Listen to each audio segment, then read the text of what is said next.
नमस्कार दोस्तों। जैसा कि हम सभी जानते हैं कि भारत एक अल्पसंख्यक, बहुसंख्यक और तमाम धर्म के लोग यहाँ पे रहते हैं, जिसमें हम इसको एक सेक्युलर देश के नाम पे जानते हैं। और लेकिन बहुत दिनों से एक आवाज़ उठ रही है कि इस हिंदू राष्ट्र घोषित किया जाए। आखिर हिंदू राष्ट्र घोषित होने के पीछे क्या रुकावटें हैं? आज हम उसी पे चर्चा करेंगे। तो दोस्तों, वीडियो में अंत तक बने रहिए। वीडियो बहुत ही मज़ेदार होने वाला है और बहुत ही ज्ञानवर्धक होने वाला है। तो जो लोग चैनल पे नए हैं, वो चैनल को सब्सक्राइब करें। तो चलिए आगे बढ़ते हैं। दोस्तों, तो अमर्त्य सेन का जो बयान आया है, उसके संबंध में एक चीज़ हम देख रहे हैं कि उन्होंने ये कहा कि लोकसभा चुनाव में जो रिजल्ट आए, उनके नतीजे ये बता रहे हैं कि भारत एक हिंदू राष्ट्र नहीं है। तो मैंने इस चीज़ पे विचार किया। मुझे पता चला कि ये जो बयान इनका आया है, वो काफ़ी मामलों में बहुत प्रासंगिक है। और इस संबंध में एक चीज़, दोस्तों, क्या है हिंदू राष्ट्र के मायने? हिंदू राष्ट्र से क्या हासिल होने वाला है? क्या कभी ये भारत हिंदू राष्ट्र बन पाएगा, या ये हिंदू राष्ट्र है या नहीं है? कुछ लोग बोल रहे हैं आंशिक तौर पे है, कुछ लोग बोल रहे हैं हिंदू ज़्यादा है तो हिंदू राष्ट्र है। ऐसा नहीं। किसी भी देश के पीछे जब वो ईसाई राष्ट्र घोषित होता है या इस्लामिक राष्ट्र घोषित होता है, तो उसमें बहुत सारे नियम कानून के साथ वो चीज़ होती है। जैसे इस्लामिक देशों में जब इस्लामिक राष्ट्र घोषित होता है, तो वहाँ पर इस्लाम के मानने वालों को तरजीह मिलती है। चाहे कानून हो, चाहे कुछ खरीद फरोख्त हो, चाहे वहाँ की शासन व्यवस्था हो, चाहे टॉप पदों पे किसी की नियुक्ति हो, सब मामलों में उनके इस्लाम धर्म मानने वालों को ही बढ़ावा मिलता है। उसी तरह जब अगर भारत में कभी हिंदू राष्ट्र घोषित होता है, तो बड़े पदों पे सीधी सी बात है, हिंदू लोगों की नियुक्ति होगी। और बड़े-बड़े जो सेना के पद हैं, वो भी हिंदुओं को मिलेंगे। और हिंदू लड़कियों की शादी से रिलेटेड जो लव जिहाद का मामला है, वो भी काफ़ी हद तक इसमें सॉल्व होता दिखेगा। तो इस तरह से, और ज़मीन की खरीद फरोख्त के मामले में किसी भी आप गैर हिंदू को आप ज़मीन बेचने से पहले तमाम चीज़ों की प्रक्रिया पे फॉलो करना पड़ेगा। तो उसी सिलसिले में एक चीज़ जो सामने आती है कि इसमें कई पॉइंट्स मैंने बनाए हैं, जिसके तहत ये हम आज जानने की कोशिश करेंगे कि आखिर क्या रुकावटें आ रही हैं एक भारत को एक हिंदू राष्ट्र बनने के पीछे। दोस्तों, इसमें पहला है कि सनातन की विचारधारा। दोस्तों, सनातन की जो हमारी विचारधारा है, कि हम किसी को छोटा बड़ा नहीं मानते हैं, सब लोग बराबर हैं, सभी धर्म समान है। ऐसी बहुत सारी विचारधाराएँ चलती रहती हैं। हालाँकि सनातन धर्म एक ही धर्म है दुनिया में, बाकी सब मज़हब पंथ है। तो ये जो हमारी विचारधारा है, ये वसुधैव कुटुंबकम की, ये आड़े आ जाती है। इसीलिए हिंदू जो है इस मामले में आगे नहीं बढ़ पाता कि वो उस देश को एक धर्म के लोगों को मानने वाला बनाते। जबकि हिंदू राष्ट्र का मतलब ये हुआ कि हिंद महासागर से लेके हिमालय तक का जो भी यहाँ निवासी निवास करेगा, वो हिंदू कहलाएगा। लेकिन राजनीतिक कारणों से द्वारा इसको एक अलग रूप दे दिया गया और ये बता दिया गया कि नहीं, यहाँ पर सबको हिंदू बना दिया जाएगा। हिंदू जिसे एक संबोधन के रूप में लिया जाएगा। अ, सनातन को मानना एक अलग बात हो। हिंदू संबोधन में हिंदुस्तान जो रहेगा हिंदू कहलाएगा, चाहे मुसलमान हो चाहे जो हो। जैसे अमेरिका में जो रहता है अमेरिकी कहलाता है, उसी तरीके से।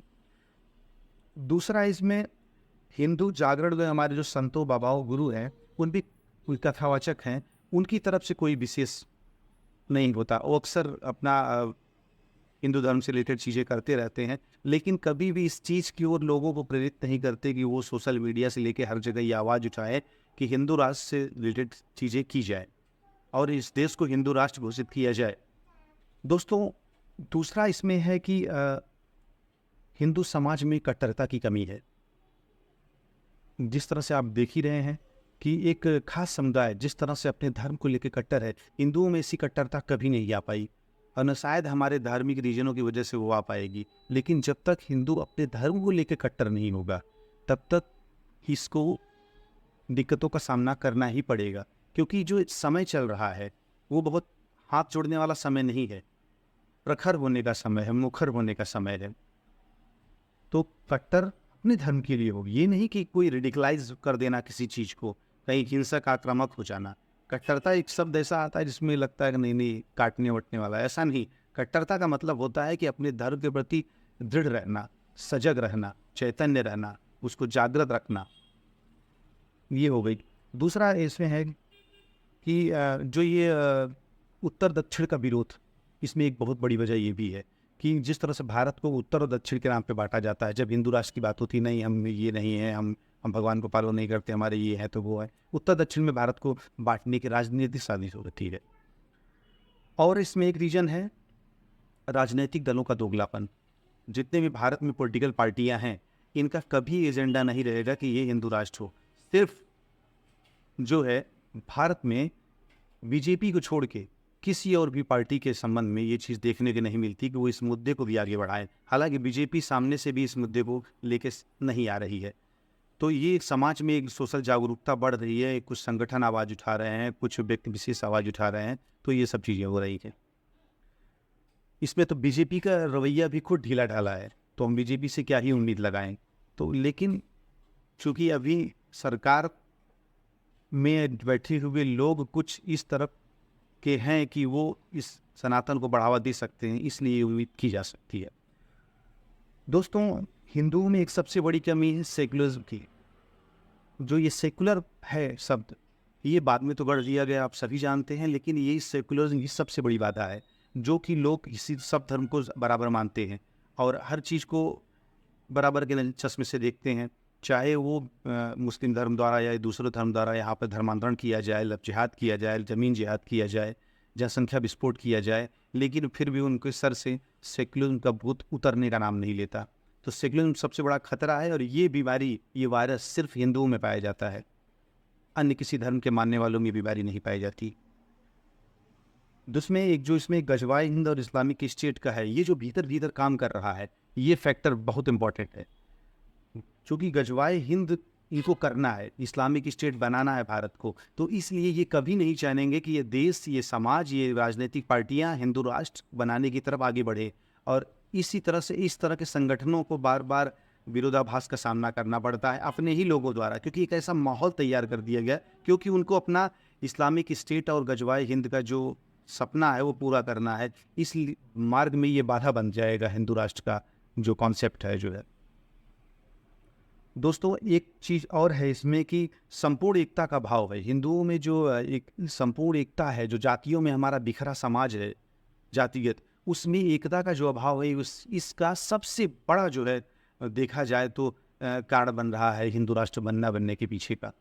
क्योंकि जब जातियों में बटा रहेगा समाज, अलग अलग मान्यताओं में बटा रहेगा समाज, उत्तर दक्षिण में बटा रहेगा समाज, तो आप लोकसभा चुनाव में भी देखिए किस तरह से यूपी में सीटों का बंटवारा हुआ। तो इसमें ये सब सामने है कि हर हिंदू हिंदू है ही नहीं है, हिंदू में कट्टरता नहीं है, हिंदू में जात पात नहीं का भावना है। तो इस तरह से जो जात पात वाला सिस्टम है, इसको राजनीतिक पार्टियों का पूरा समर्थन मिलता है, क्योंकि बांटो और राज करो का जो कॉन्सेप्ट है वो इस पर सटीक बैठता है। हालांकि 72 फिरके इस्लाम में भी हैं, लेकिन हिंदू से लड़ने के मामले में ये सब एक हो जाते हैं। बाकी जगह भले चाहे रोहिंग्याओं कुछ हो, चाइना में कुछ हो, कहीं कुछ हो, उनसे कोई दिक्कत नहीं है, लेकिन यहाँ हिंदू से लड़ने के लिए ये सब एक हो जाएंगे। और यहाँ ईसाइयों से भी इनका कोई खास मतभेद नहीं होता, केरल को थोड़ा बहुत छोड़ दिया जाए तो। दोस्तों, इसमें एक चीज़ और है कि हिंदू समाज में जो आपसी जलन और भाईचारे का अभाव है। दोस्तों, जिस तरह से मैंने बताया कि भाईचारा का अभाव जो है वो जातिगत समस्या नहीं है।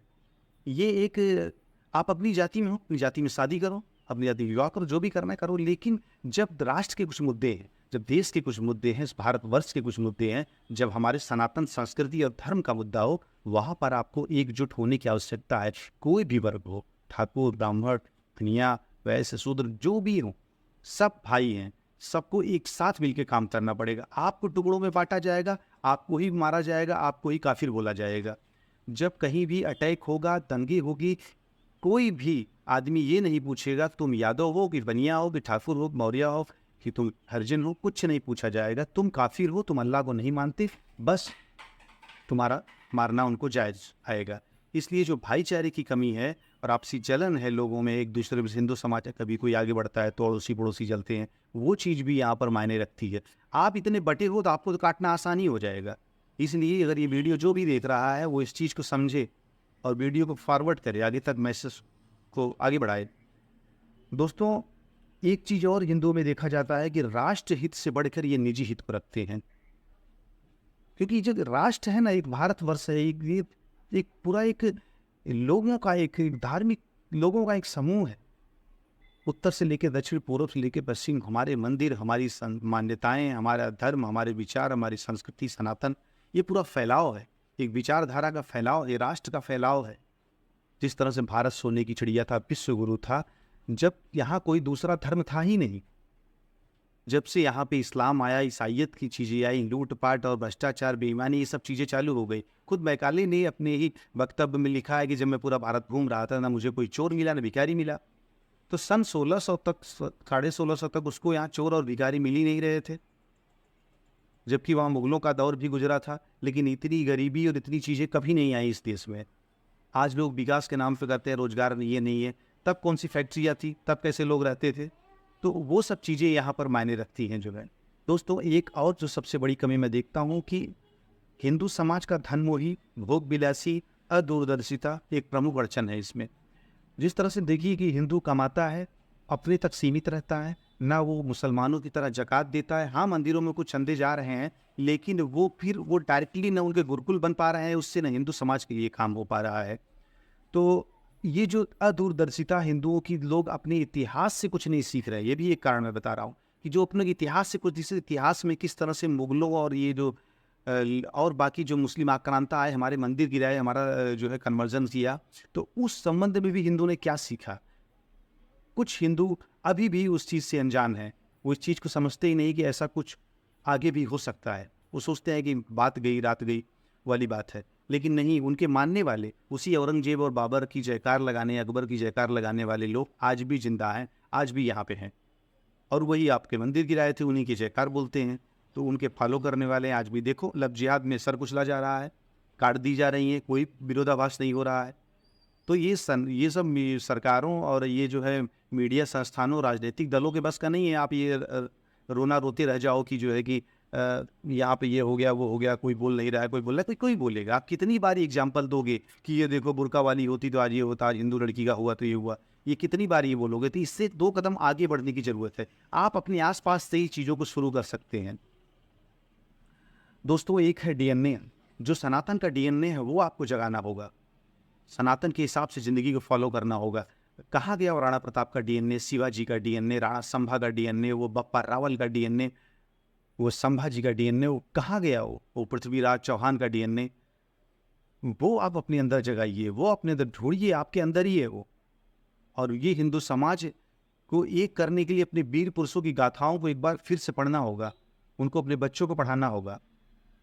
एक चीज़ इसमें लास्ट में और कहना चाहूँगा, जब तक कि खुद पे खतरा ना हो, हिंदू समाज नहीं जागता है। तो अपने ऊपर होने वाले खतरे तक इंतजार मत कीजिए, जागिए, चैतन्य रहिए। और ये सब तमाम इनपुट पे मैंने बात की और तमाम ये मैंने रिसर्च किया, इसमें ये सब चीज़ें निकल के आईं। तो इसमें मैंने ये चीज़ देखी कि किस तरह से हिंदू राष्ट्र बनने के पीछे जो तमाम रुकावटें हैं वो यही है।